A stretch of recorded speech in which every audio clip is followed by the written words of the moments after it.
Well, good afternoon, good morning, good evening, whatever time it is when you are seeing this video. We are excited and ready for another week of our Emotionally Healthy Spirituality class that we have been doing this summer. Just a little heads up for you, not this coming week, not July 10th, but July 17th. We're going to take a little break in our usual rhythm and pattern that we have set for these Sundays, and we're going to have a special guest with us. Aubrey Hunsberger, who is a licensed mental health therapist, is going to be here. She has been seeing clients actually here, right here at Clinton Frame. And so she's going to be with us to answer any questions that you might have about mental health, emotional health, spiritual health. So if there is something that you would like her to talk about or to answer, let one of us know, and we will be sure to get that question to her so she can address it. We will not put you on the spot. We will not announce that this is a question from so-and-so. We'll keep it anonymous, but feel free to turn in any of those questions to any one of us. Maybe they can even do that Sunday morning. Yeah, this Sunday we'll have, absolutely. a sheet on the table, so that Sure. could be another way of doing Yep. it.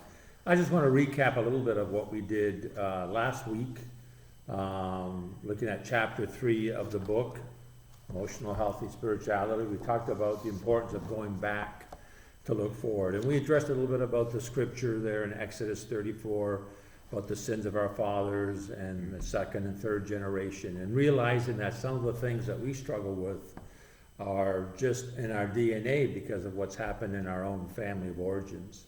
And I also want to touch on and remind us that we talked about the importance of being in community and dealing with our issues, that it's not just something that we should try to do ourselves.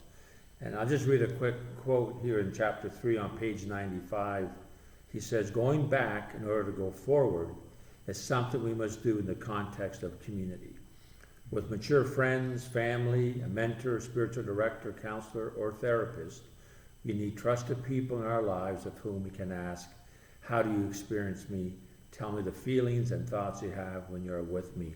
And so again, I just want to remind us of the importance that we can find just one other person in our lives that can help us, and we can help them as we continue to look back to help us move forward.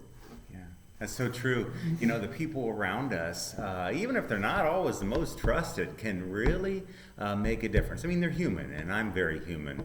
I was thinking, reading what Sebastiano just wrote there so well, what Peter Scazzaro wrote on chapter 3, that we are indeed human, and it really doesn't matter if I have some accomplishments maybe in my business or my career or at my age or my maturity. Our family history still impacts who I am as a person, and it's so easy to slip back into those patterns that we like to think we've pretty much gotten beyond. I wrote down just a few here that living with Holly and Mary this summer, our daughter this summer, that she reminds me of, which maybe I don't always want to be reminded of. Here's a few. Are we going to sit down and eat together tonight? And the implication is, Holly and I going quickly, that we haven't eaten together for a while, and that's always been priority in our family. It would be good to have a talk again, wouldn't it? Some good communication and sharing. It's been a while since we've done that. And we're like, gulp. Yeah, yeah, it has. It's been a while since we prayed together. And we three have identified when we do that, and now I'm being hypocritical because we don't do it that often, but when we do that, it's really rich and it's good. And we sleep better and we can kind of process the day. It's just a good thing.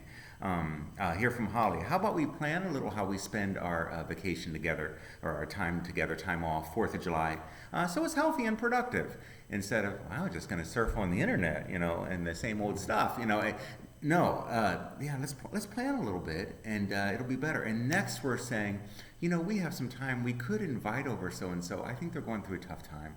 And let's just make some good food and have them over. Or just very simply, "Hey, Chet, how are you doing?"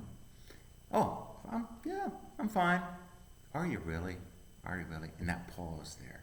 And then it allows me to talk about feelings, which in my family, we didn't really discuss those. We just kind of shoved those down and said, yeah, we're doing good. So I don't know if you can identify with any of those. This Sunday, it will be, I think we'll laugh, we'll have a great time. as we begin with some humor and then go into our communication patterns and how Jesus actually is brilliant and helps us see the way forward in that to a deeper, authentic community that we desire. All right, sounds good. I And think we'll it will see be. you guys be there Sunday then? Yeah, I think I will. I've been. I think I'll be there too, so, and I hope you'll be able to join us as well. Yeah. God bless, enjoy the rest of your week. Yes.